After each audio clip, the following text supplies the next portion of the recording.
तो हेलो दोस्तों, मैं हूं हर्ष चौहान और स्वागत है आपका अपने यूट्यूब चैनल एससी क्लासेस में। तो आज हम करने जा रहे हैं क्लास 12th का केमिस्ट्री चैप्टर नंबर 2 सॉल्यूशन का राउट्स लॉ। तो अगर चैनल पर नया हो तो जल्दी से सब्सक्राइब कर लो, बेल नोटिफिकेशन ऑन करके लाइक के बटन जल्दी से दबा दो। तुम चलिए जल्दी से शुरुआत करते हैं हमारे टॉपिक को, राउट्स लॉ को। राउट्स लॉ कुछ मतलब बच्चों को बहुत ज़्यादा दिक्कत होती है इस टॉपिक में, लेकिन राउट्स लॉ कुछ ऐसी बड़ी तीर है नहीं। मैं सच बता रहा हूँ, अगर आप ध्यान से समझोगे ना और आपको टॉपिक्स आपके मतलब बेस कहते हैं जिसे, सॉल्यूशन चैप्टर का अगर क्लियर है तो आपको फिर समझने में कोई दिक्कत नहीं आएगी। अब सिंपल से देखो, राउट्स लॉ कहता क्या है। For a liquid solution, partial vapour pressure of any component at constant temperature is equal to the vapour pressure of pure component multiplied by the mole fraction of that component in solution. अब देखो कितनी simple line में लिख रखा है कि अब मैंने दो लिक्विड ले लिए, ठीक है।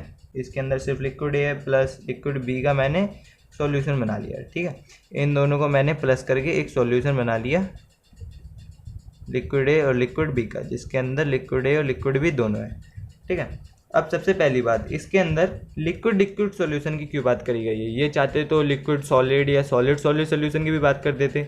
अब साफ सीधी बात है, इसमें वेपर प्रेशर की बात करी गई है और वेपर प्रेशर आपको पता होगा कि लिक्विड का ही बनता है, लिक्विड ही वेपर में एग्जिस्ट करते हैं।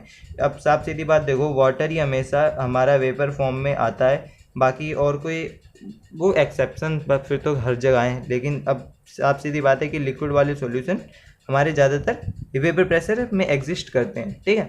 तो vapour pressure of any component at the constant temperature, तो अब ये सारा मामला किस में चल रहा है, कांस्टेंट टेम्परेचर, ठीक है। कांस्टेंट टेम्परेचर में सारा मामला चल रहा है। तो at a constant temperature is equal to the vapour pressure of that component. पहले वेपर प्रेशर ऑफ ए पूछा जाएगा तो मैं कैसे बताऊंगा।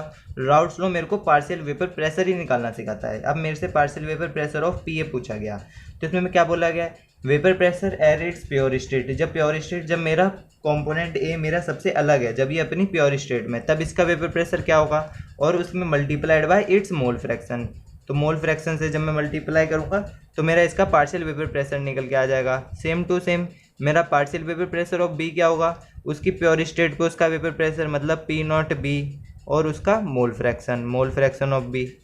अब हमसे पूछा जाए इस सॉल्यूशन का पार्शियल वेपर प्रेशर क्या होगा, तो देखो इसमें ए भी है, इसमें बी भी है, तो मैं इसमें partial vapour pressure P T लिख कर मैं इसको P A plus P B तो लिख सकता हूँ। तो इसका पार्शियल वेपर प्रेशर मेरा ये हो जाएगा।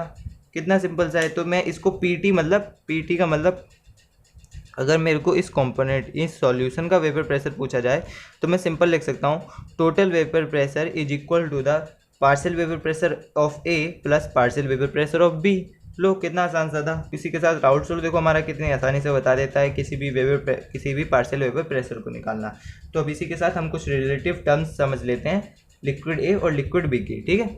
अब vapour pressure at pure state मैंने दो कंपोनेंट बताए थे, एक सॉल्यूशन, एक कंपोनेंट ए एक कंपोनेंट बी। जब मैंने इन दोनों कंपोनेंट को मिक्स करा तो मेरा क्या आया, एक ए प्लस बी आया गया मैं, ठीक है। मेरा सॉल्यूशन बन के आ गया इन दोनों का।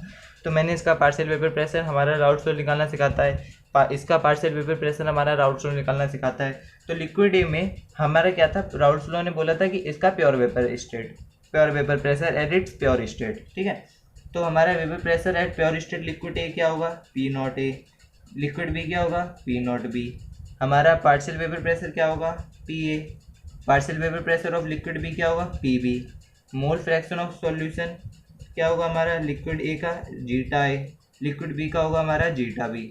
अब मोल्स का हमारा क्या होगा, मोल्स होगा हमारा एन मोल्स लिक्विड ए का, और लिक्विड बी का क्या होगा हमारा छोटा एन मोल्स, क्योंकि हमारा सॉल्यूट है ना, इसलिए सॉल्वेंट के लिए हम एक बड़ा का इस्तेमाल करेंगे और सॉल्वेंट के लिए हम छोटे का। मोलर मास के भी सेम हिसाब किताब है, बड़ा एम छोटा एम।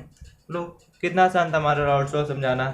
देखा, जब बोला था ना कि मैं समझाऊंगा तो आराम से समझ जाओगे। राउट लॉ सिंपल सी बात कहता है कि जो मेरा पार्शियल वेपर प्रेशर होगा वो मेरा डायरेक्टली प्रोपोर्शनल होगा मोल फ्रैक्शन ऑफ दैट कंपोनेंट। अब जैसे मेरा कंपोनेंट ए है, ठीक है, और प्लस कंपोनेंट बी है, कंपोनेंट ए कंपोनेंट बी, और इन दोनों का सॉल्यूशन ए प्लस बी, ठीक है।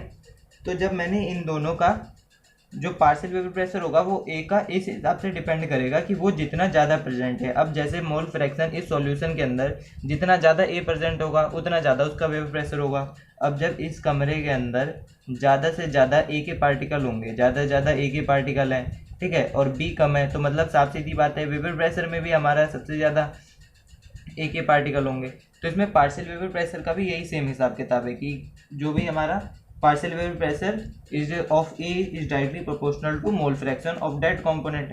अब जब मैंने प्रोपोर्शनल का साइड हटाया, जैसे इसमें बोला गया है P A directly proportional to zeta A, जब मैंने इसका साइन हटाया पी ए की जगह बराबर का साइन लाया, ठीक है, तो इधर पे मेरे को इसका प्योर वेपर स्टेट डालना पड़ेगा zeta A. Same to same हिसाब किताब मेरा बी के साथ भी चलेगा कि बी का कंपोनेंट अगर जितना ज़्यादा प्रेजेंट होगा उतना ज़्यादा उसका वेपर प्रेशर होगा, ठीक है। तो पी बी प्रोपोर्शनल का साइन हटा, वेपर प्योर वेपर स्टेट आ गया पी बी और जीटा बी।